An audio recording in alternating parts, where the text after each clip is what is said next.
Hi there, this is Jo from the Crafty Nomad. Lately I've been releasing a few patterns that involve foundation paper piecing. Now I know lots of people are new to this technique and might be put off by buying a pattern as they're worried about not knowing what to do. Lots of foundation paper piecing patterns are just the outlines. Okay, so all you would get would be something like this. And they don't actually tell you what to do. So I thought what I'd do is put together a free pattern and a video tutorial, pop that onto my website to help you over any initial nerves or worries about how to do it.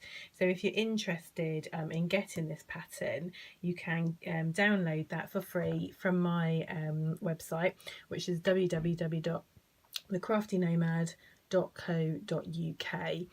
You should be able to find it in the PDF pattern section and also in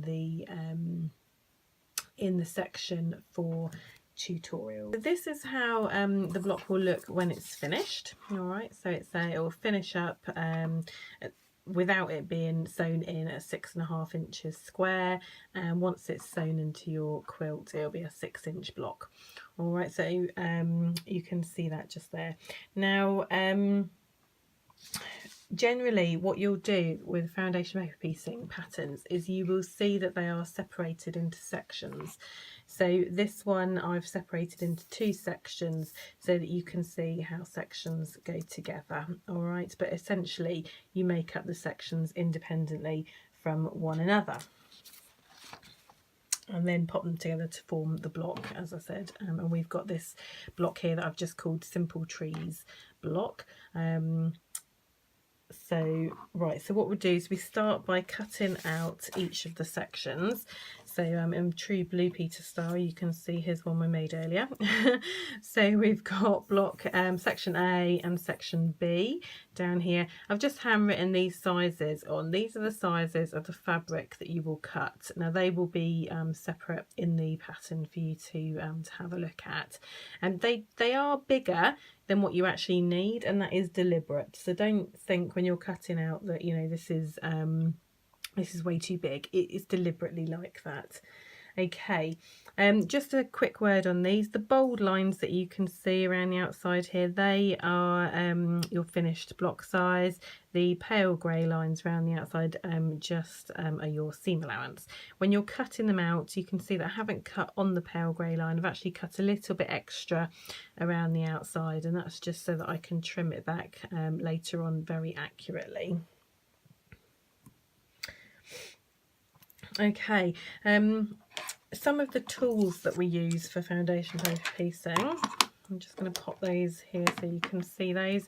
We've got the add a quarter ruler. This is really helpful. You can just use a regular acrylic ruler if that's all you've got, but if you are going to do foundation paper piecing, you may want to invest in one of these.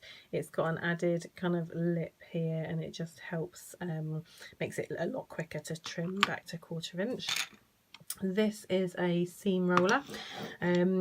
It's actually like a wallpaper tool really, but this is a specific one, foundation paper piecing, and it just stops you having to get up and down to the iron after every seam, so you can just roll out the seams instead.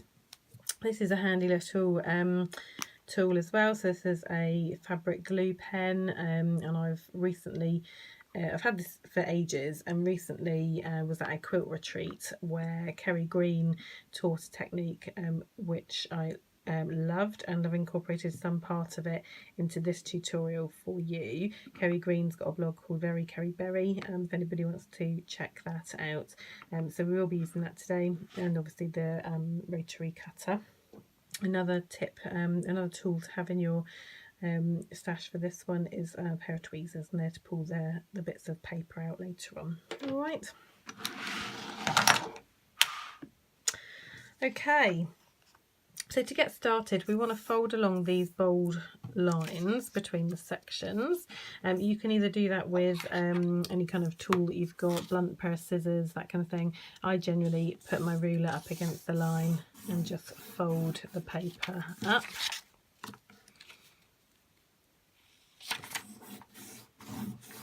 Alright, so I'm going to do that with both pattern pieces.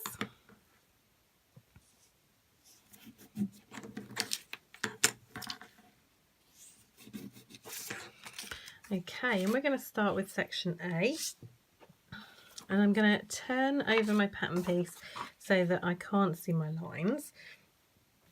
And initially I'm just going to take my fabric glue pen, and this is the first section in the middle here that we're going to work on. This is A1, and we can see where the lines are because of the folds that we've just done.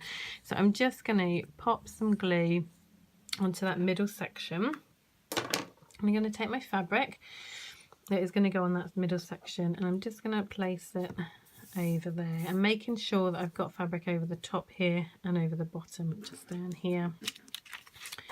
And when we flip this over, we want to make sure that when we fold that paper over, we've got at least 1/4 inch of fabric either side. Okay, so when you do fold that paper back between A1 and A2, you're going to trim the fabric back to 1/4 inch. This is the tip I picked up off of Kerry Green. Previously I wasn't doing that, but it does make things a lot easier and takes out some of the guesswork.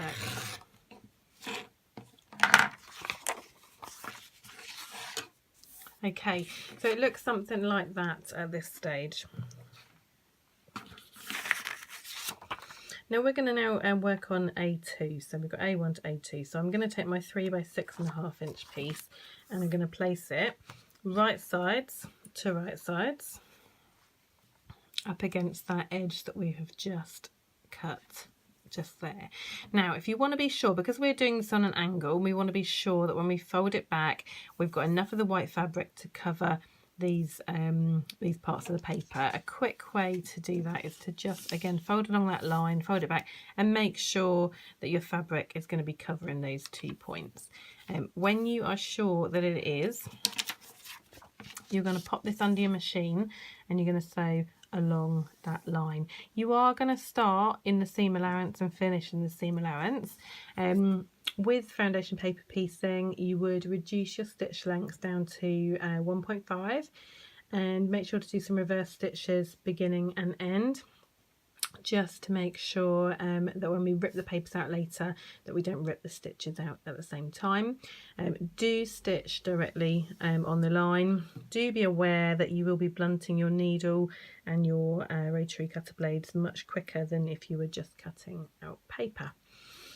Okay, so I'm going to transfer this over and stitch that in place. So I'm just going to press pause for now. So we've got the fabric and the paper underneath the sewing machine, and I'm just going to sew along that line with the reduced stitch length of 1.5, doing the reverse stitches beginning and end. Do be careful to make sure you're sewing, directly on the line, because it will increase your accuracy.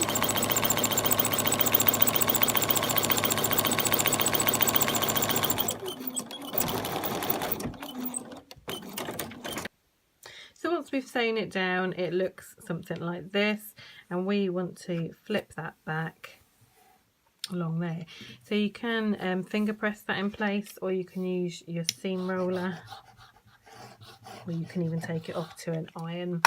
Alright, but you can see fairly clearly, actually, because the fabric's fairly thin, that I got my paper as well within the bounds of that fabric, so that's fine. So the next piece, the 5.5 by 7, yeah, 5.5 by 7 inches, we will just pop on here, and again we'll just do that handy little trick where we just fold that back, make sure that we've got plenty of fabric there covering that, and then we will do exactly the same. We will stitch along that line and then fold the paper back, the fabric back, and seam roll it in place. Right, so we'll sew along that line, making sure to do those reverse stitches beginning and end.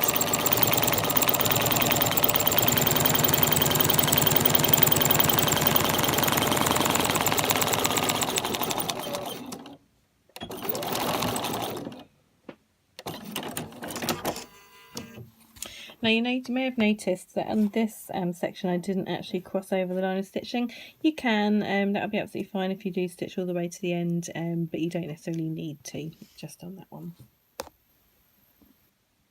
So we'll now flip this back over here, again using that seam roller to just iron out that seam. and we can check that our fabric is covering the paper template just there. Once we're happy that we are doing that, we can then trim back the fabric and the paper to that pale grey line using a rotary cutter.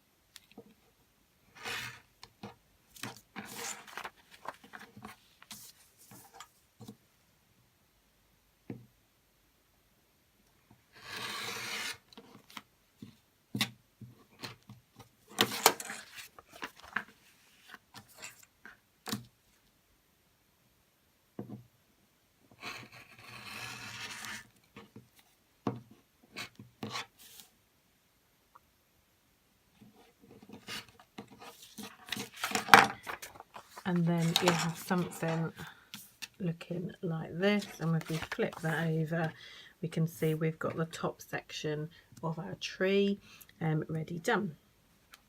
Now we just need to repeat that process for the bottom section with the trunk and then the rest of the backgrounds there. Once we've got that ready, we'll then stitch these together to form the block. So I use my glue pen just to pop the glue in that middle section, just like we did previously, and pop our piece of fabric we're using for B1 onto there. I'm going to fold that back and trim to the 1/4 inch like we did with section A. So it's looking something like this. And then we'll take our sections as we did before. Okay. So those two background sections are now sewn in place, and again we can trim that back. Now you may notice that when you're doing this, sometimes you get some movement here, so you might find it useful that those fluffy bits, you just take your glue pen and glue them down just to hold in place whilst you're doing the trimming section.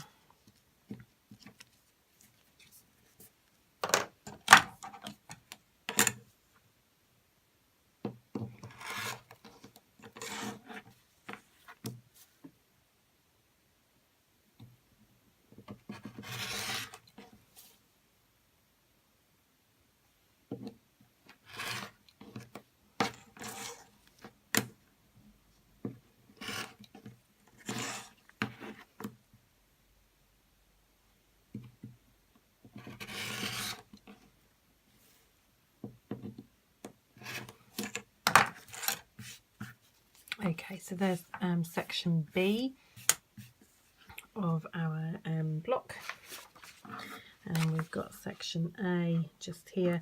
So now we just need to sew those together. So what you can do is just flip that together, and then you will be sewing on that line going down here. Now I wouldn't pin at this section because pinning can sometimes, with the paper there, can distort everything. So if you're not comfortable just holding it together, you can take a couple of binder clips to use those if that's making you happier whilst you move that around, and then we'll just sew on this line. Make sure to do your reverse stitches beginning and end just as you have before. So I'm going to just do that off camera for a second. So we've got that now sewn together just down there, and we want to be able to open that up. So what I would recommend that you do is remove your papers. And so to do that, you want to effectively perforate it. So by folding it, it just helps to perforate the papers and they tear out a lot easier. You can hold your stitches in place before you start tearing. I'd always start tearing out from the seam area first rather than the bigger areas. It just makes it a little bit easier later on.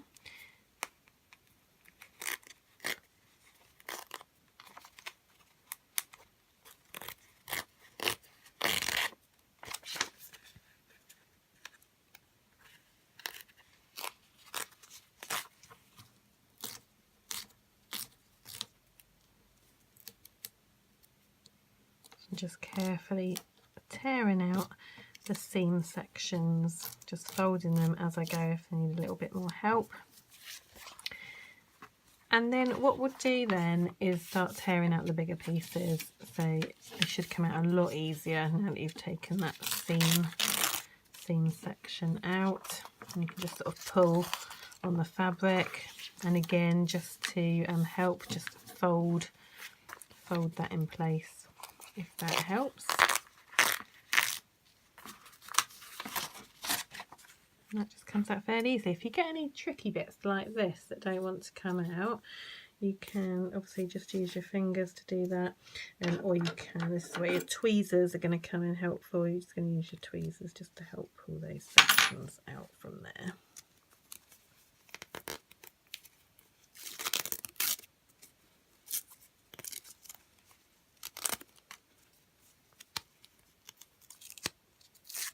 Obviously the areas you've just glued might be a bit stubborn to come out because the glue hasn't dried properly. It will come out. And then oh sorry, I didn't realize I was off camera then. To any sections that need the help with the tweezers, you can do that if need be. And there you have your block. Personally, I would press this seam open. I would do that with the iron once I've finished now, but as I don't want to go off camera, I can just use my seam roller to do that. And voila, there's your block. Okay, so that's foundation paper piecing. I hope that has helped take away some of the mystery around it and helped you understand the process a little bit more. As I said, the free pattern is on my website, www.thecraftynomad.co.uk. So feel free to download that, and good luck.